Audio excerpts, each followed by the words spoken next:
नमस्कार, मैं हूं दीपक और आप देख रहे हैं DSK talks. Big boss Marathi का घर बन चुका है लिलीपुट वर्सेस राजा रानी महाराजा जहां पनाह का हुकुमशाही का अड्डा, जहां पर घर वाले जो है 8 घर वाले इन्हें लिलीपुट यानी बौना बन करके ये जो 3 त्रिदेव आए हैं, स्नेहा वाघ, तृप्ति देसाई और आदिश वैद्य, ये बन चुके हैं जहां पनाह। और घर वाले जो हैं इन्हें झुक करके सलाम करके बोलेंगे जहां पनाह तुसी ग्रेट हो, तोहफा कबूल करो। और ये हुकुम शाह उर्फ तानाशाह जो है ये अपने अतरंगी कानून चलाएंगे। जो घरवाले इनके कानून को नहीं मानेगा उसे कड़ी से कड़ी सजा दी जाएगी मिलॉर्ड। और जहां पनाह ये जो बने हुए हैं इन्हें खुश करने के लिए बाकी घरवाले गाना गा रहे हैं, डांस कर रहे हैं, चाय बना के ला रहे हैं, गर्म पानी से इनके पैर धो रहे हैं।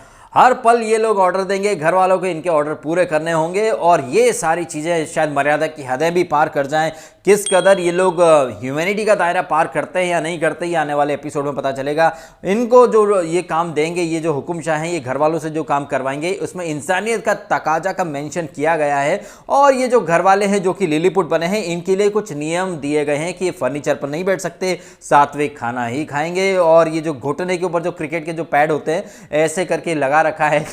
हालांकि एक माहौल दिख रहा है जो कि काफी इंटरेस्टिंग दिख रहा है। अब यहां पर ये जो जहां पनाह और ये मलकाए आलम जो बनी हुई है, इन्हें 4 लोगों को पिक भी करना था कि भाई ऐसे 4 लोगों को पिक करो जो गार्डन में जो योगा मैट होती है उसी पर सोएंगे। ये कैप्टनसी के दावेदार नहीं बन पाएंगे। आई थिंक यहां पर वो 4 लोग जिन्हें ये कैप्टनसी के दावेदार नहीं बनाना चाहते, बड़ा ही आसान होता है इनके लिए। जिन 5 लोगों को इन्होंने नॉमिनेट किया है उन्हीं 5 में से किन्हीं 4 का नाम ये दे सकते थे। विकास पाटिल नॉमिनेशन में नहीं आया, लेकिन विकास पाटिल का नाम यहां पर कैप्टनसी की दावेदारी ना मिले ऐसे लोगों की श्रेणी में आता है। और वो झुककर जमीन पर अपना मत्था टेक देता है, जहां पनाह तुसी ग्रेट हो, तोहफा कबूल करो। इस टास्क के शुरू होने से पहले नॉमिनेशन की प्रक्रिया चल रही थी, जहां पर ये स्नेहा, आदिश और तृप्ति जो हैं, इन्हें ऐसे बंदों को नॉमिनेट करना था जिन्हें ये एक्चुअली खेल में डिजर्विंग कम मानते हैं, या जिनका खेल खराब है, या ये बहुत ज्यादा नेगेटिव दिख रहे हैं। लेकिन हमें यहां देखा कि ये लोग अपना पर्सनल जो फेवरेटिज्म है या फिर जो पर्सनल खुन्नस है उसको भी ले करके आए हैं। हमने देखा है कि आदिश का जब एलिमिनेशन हुआ था उसके पहले उसकी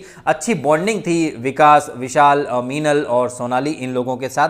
तो हमने यहां पर भी देखा कि वो कोशिश कर रहा था कि वो जो टीम बी है जो कि इसकी भी टीम थी, तो टीम बी से कम लोग आए। हालांकि अकेली सोनाली आई है, लेकिन विकास, विशाल और मीनल, जिनको अब मैंने अपने कल के रिव्यू में टॉप 3 कहा भी था, ये तीनों फिलहाल नॉमिनेशन से सेफ हैं। वहीं जय दुदा ने ऑब्वियस चॉइस थी, क्योंकि स्नेहा जो वाघ हैं वो अपना बदला पूरा करने के चक्कर में कहीं ना कहीं खुद को एक नंबर की बेवकूफ भी साबित कर रही है। जय दुदा ने ना आपको यूज एंड थ्रो किया, तो कहीं ना कहीं आप भी तो जय के कंधे पर चलकर काफी आगे आई थी। तो यहां पर ये जय दुदा ने और स्नेहा जो कि रूठ है, मना है, और जय दुदा ने जिसके हाथ में चोट लगी थी वो टेबल पर अपना वही हाथ थपथपा भी रहा था। उसकी जो बैंडेज या जो भी था, ऐसा लग रहा था कि भाई उंगली टूट गई है, प्लास्टर चढ़ा, लेकिन नहीं, वो तो नकली था। तो ये चोट वगैरह सब नकली थी, क्योंकि हमने देखा कि नेक्स्ट मॉर्निंग में वो पट्टी वट्टी सब खुल गई थी। पट्टी वट्टी वो शोल्डर पे जो स्लिंग जो बना हुआ था गायत्री का, वो भी निकल चुका है। हमने देखा था कि ये नॉमिनेशन की प्रक्रिया कंप्लीट हो जाने के बाद जय इससे स्नेहा से आके बात भी करता है। आई थिंक अपनी माँ की कसम भी खाई थी, भगवान की भी कसम खाई थी कि लास्ट टाइम आपको इरिटेट कर रहा हूं, नेक्स्ट टाइम मैं तुम्हारे आस पास भी नहीं होऊंगा, 100 गज की दूरी रखूंगा तुमसे। लेकिन सुबह होते से ही उसको टीज करने लग गया। वो अपनी टी शर्ट उसकी जुल्फों पर मारता है, और ये जो लूजर का लॉकेट था ये लकी का लॉकेट बनेगा मेरे लिए, बिकॉज जिन हाथों ने ये लॉकेट मेरे गले में डाला था वो हाथ बहुत ज्यादा लकी है, आलम है। तो हमने देखा कि कैसे जय दुदा ने मतलब ऑड इवन खेल रहा था। एक तरफ अपनी बड़ी बड़ी बातें कर रहा था, कसम खा रहा था कि इसने मैं लास्ट टाइम तुमको इरिटेट कर रहा हूं, नेक्स्ट टाइम नहीं करूंगा, गॉड ये वो, मॉम ये वो। लेकिन नेक्स्ट मॉर्निंग में ही वापस से वही टीजी पंती शुरू कर दी है। और स्नेहा जो कि काफी सख्त मोहतरमा बन करके आई थी, ऐसा लगा था कि अलग ही मोड में चलेंगी, लेकिन वो भी पिघलती हुई नजर आ रही हैं। उनके चेहरे पर हमें अलग ही दुख दिखाई दे रहा था जैसे ही जय का नाम नॉमिनेशन में आता है। थोड़ी बहुत आर्ग्यूमेंट वगैरह, आपसी सहमति नहीं हो पाती, लेकिन हमने देखा कि स्नेहा की आंखें कुछ अलग ही कहानी बयां कर रही थीं। और शायद यही एक रीजन भी है कि जो लोग कैप्टनसी की दावेदारी में नहीं आने चाहिए उसमें जय का नाम नहीं आता, वो लोग विकास का नाम लेकर के आ जाते हैं। तो यहां पर हम देख रहे हैं कि आदिश एक लॉयल्टी लेकर के चल रहा है टीम बी के प्रति, वहीं स्नेहा और तृप्ति चाहे या ना चाहे, माने या ना माने, लेकिन वो भी कहीं ना कहीं एक सॉफ्ट कॉर्नर लेकर के चल तो रहे हैं। हालांकि बाहर से ये लोग जो देख करके आए हैं उस आधार पर भी इन लोगों ने नॉमिनेशन में लोगों को डाला है। और यहां पर हमें दिखाई देता है उत्कर्ष का ट्यूबलाइट वाला अंदाज। आई थिंक ये 12वां वीक चल रहा है, अब ज्यादा दिन बचे हैं, नहीं 20 या 21 दिन बचे हैं फिनाले में, अगर ये लोग एक्सटेंड नहीं करते हैं तो हमने यहां पर देखा कि शो के इस पड़ाव पर आकर उत्कर्ष के दिमाग की ट्यूबलाइट जल रही है। जब ये तृप्ति ने आकर के बताया था कि तुम लोग बहुत अच्छा खेलते हो लेकिन नेगेटिव चले जाते हो और सामने वाले जो टीम है उनको सिंपैथी मिल जाती है, यही चीज तो पिछले 12 वीक से मिस्टर महेश मांजरेकर हाईलाइट कर रहे हैं कि तुम बहुत बायस्ड होते हो, तुम अनफेयर होते हैं, तुम हर चीज में अपने लोगों को आगे बढ़ाना चाहते हो। ठीक है बढ़ाओ, लेकिन फेयर तरीके से बढ़ाओ। लेकिन यहां अब जाकर के इसकी उत्कर्ष के दिमाग की बत्ती जली है कि हम लोग इंस्टेंटली हर चीज पाना चाहते हैं, हम लोग हर चीज में ओवर रिएक्ट कर जाते हैं, हम लोग ऐसा कुछ करते हैं कि हम ही विलन दिखते हैं, हम ही झगड़ा करने वाले दिखते हैं। आई थिंक थोड़ा सा शांत अंदाज में हमको चलना चाहिए। ये बात अब जाके रियलाइज हो रही है भाई। अब पछताए हो क्या, जब चिड़िया चुग गई खेत, बड़ी देर कर दी मेहरबान, आते आते थोड़ा पहले ही ये मोड अपना लेते तो शायद इतने नेगेटिव आप नजर ना आते। और ये जो नेगेटिव इमेज है ये इन लोगों ने खुद कमाई है, लेकिन इनकी बातें देखो भाई। वो जय दुधाने जिसके बारे में मैं अपने रिव्यू में कई बार हाईलाइट कर चुका हूं कि भाई ये क्रिकेटिंग या फिर एथलेटिक बैकग्राउंड से आया है और कहता खुद को स्पोर्ट्समैन स्पिरिट वाला है, लेकिन कभी इसने स्पोर्ट्समैन स्पिरिट नहीं दिखाई। वो जय दुधाने यहां पर आई थिंक आदिश के साथ बैठ करके कन्विंस करने की कोशिश कर रहा था कि यार मैं बहुत स्पोर्टिंग इंसान हूं, स्पोर्ट्स में स्पिरिट है, लेकिन हमको वो स्पिरिट दिखाई नहीं देती। और गलत फहमी की दीवारें देखो भाई कितनी ऊंची हो चुकी हैं कि ये मीरा जग्गा आई थिंक किसको कन्विंस करी थी, तृप्ति देसाई को या फिर आदिश, किसी को तो कन्विंस कर रही थी, दिमाग से निकल गया मेरे। वो ये बोल रही थी कि उसने हर टास्क में परफॉर्मेंस दी है, वो कैप्टनसी की दावेदारी में हर बार आई है और बहुत उत्कृष्ट लेवल की वो खिलाड़ी है। भाई कौन सी दुनिया में रहते हो यार तुमको ये जय दुधाने खुद कह चुका है कि जय दुधाने और उत्कर्ष के सपोर्ट से तुम यहां तक पहुंची हो। तुमने हर चीज में वुमन कार्ड खेलने की भी कोशिश की है। ये बिग बॉस मराठी सीजन जब स्टार्ट हुआ था तब भी तुमने उत्कर्ष के ऊपर एक वुमन कार्ड फेंक करके मारा था और हमने अभी पिछले वीक के देखा है तुमने विकास पाटिल के ऊपर लगाया था कि तूने मेरे पेट पर मार दिया। और कैसे हम भूल सकते हैं वो जो भोपला वाली जो टास्क चल रही थी जिसमें ऊपर वो सब छुपाने थे, हमने देखा है कि तुम दूसरी टीम में थी लेकिन तुम्हें जिताने के लिए उत्कर्ष और ये जय कितने अनफेयर गए थे।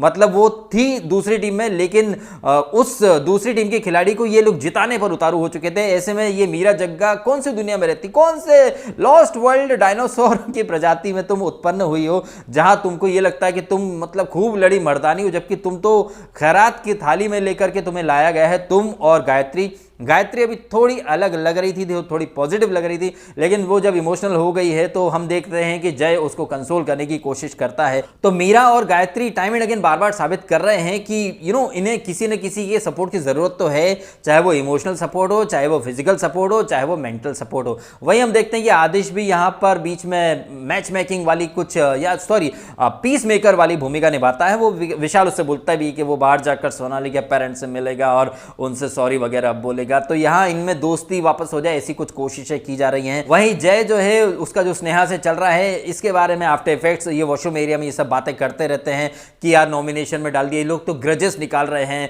100% नहीं मेरे साथ तो 1,00,000% बुरा हो गया, जबकि मैंने इसको स्नेहा को कितना सपोर्ट करा था जिसकी वजह से मीरा और गायत्री से भी मैंने काफी बुराई मोल ले ली थी। लेकिन आप देख लीजिए भाई, तो ये तो होता ही है ना भाई। अब बाहर जाकर स्नेहा ने बहुत सारी चीजें देखी, लेकिन यहां ये भी हम कह सकते हैं कि स्नेहा ने वही चीजें देखी या फिर वही चीजें बोली जो मेकर्स ने उसे बोलने के लिए कहा था। क्योंकि ये जो स्नेहा है इसको काफी टाइम से महेश मांजरेकर साहब ने भी बार बार हिंट दी थी कि तुम गलत जा रही हो, गलत जा रही हो, गलत जा रही हो। जय तो खैर गलत है ही सही, लेकिन स्नेहा मैडम आप भी कोई दूध की धुली तो है हो नहीं। आपने अपने एक्स पति के सामने ही आप जय के बिस्किट चेक किया करती थी, गोद में वो आपको उठा के घुमा करता था, तो ये सारी चीजें तो आपने ही अलाउ की हैं। यूज एंड थ्रो जो आप इल्जाम लगा रही थी इसके ऊपर कि तूने मेंटली यूज करा, इमोशनली यूज करा, भाई आप भी तो यूज होने के लिए खड़ी थी ना कि आओ जय दुधाना मुझे यूज कर लो, मैं यूज होना चाहती हूं। ऐसा कोई पिक्चर में डायलॉग है यार, किसी पिक्चर में तो डायलॉग है कि मैं तबाह होना चाहती हूं। आप तबाह होना भी चाहती थी, फिर आप अब वुमन कार्ड भी खेल रही हो कि भाई मेरे को यूज कर लिया, ये I am a global face, सारंगी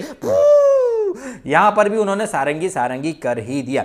तो यहां पर ये 5 लोग नॉमिनेट हो चुके हैं। अगर एलिमिनेशन इस वीक होता है तो देखते हैं कि गायत्री और मीरा में कौन जाता है कौन नहीं जाता है। क्या पता ये लोग सोनाली को भी निकाल सकते हैं, बिकॉज सोनाली इस सीजन में सबसे कमजोर खिलाड़ियों में एक है और इसमें मुझे कोई आश्चर्य नहीं होगा अगर वो निकल जाती है। तो उसका कोई खेल नहीं है, रोटे बाजी और विशाल ही उसका मुद्दा होते हैं मोस्ट ऑफ द टाइम। बाकी गायत्री और मीरा के चांसेस भी हो सकते हैं जाने के, देखते हैं कि कौन जाता कौन नहीं जाता है। चलिए तो मैं करता हूं वीडियो खत्म। अब आप कमेंट करके जरूर बताइएगा कि जिस तरह से इन लोगों ने ये जो 3 जो वाइल्ड कार्ड बन के आए हैं, चैलेंजर्स जो आए हैं, इन लोगों ने जिस तरह से नॉमिनेशन में लोगों को डाला है, ये आपको फेयर लगा या फिर आपको इन लोगों का जो पर्सनल फेवरेटिज्म या फिर पर्सनल खुन्नस इनके ऊपर हावी है? मुझे आदेश में तो वो चीज दिखाई दे रही है, क्योंकि आदेश और थोड़ा बहुत ये क्या नाम इसका यार, अरे सारंगी गर्ल, ये जो भी है अपना थोड़ा ग्रजेस भी लेकर के चल रहे हैं। जहां से इन लोगों ने पारी खत्म की थी वहीं से ये थोड़ा सा शुरू करने की कोशिश कर रहे हैं। तृप्ति मुझे थोड़ी सी सही लगी, वो दोनों तरफ देख रही है और उसने जहां जो जरूरी फीडबैक है, जो जरूरी बातें वो कहने की कोशिश भी की है। उत्कर्ष और जय पूछ भी रहे थे तृप्ति से, तृप्ति ने थोड़ी हिंट दी है। अब देखते हैं कि उस हिंट के बाद ये लोग कैसे क्या करते हैं। हालांकि ये जो हुकुमशाही वाली जो टास्क है, ये डेफिनेटली ये जो 8 कंटेस्टेंट जो अलग अलग टीमों में रहते हैं, इन सबको एकता के सूत्र में बांधने का काम जरूर करेगी। और ये लोग जय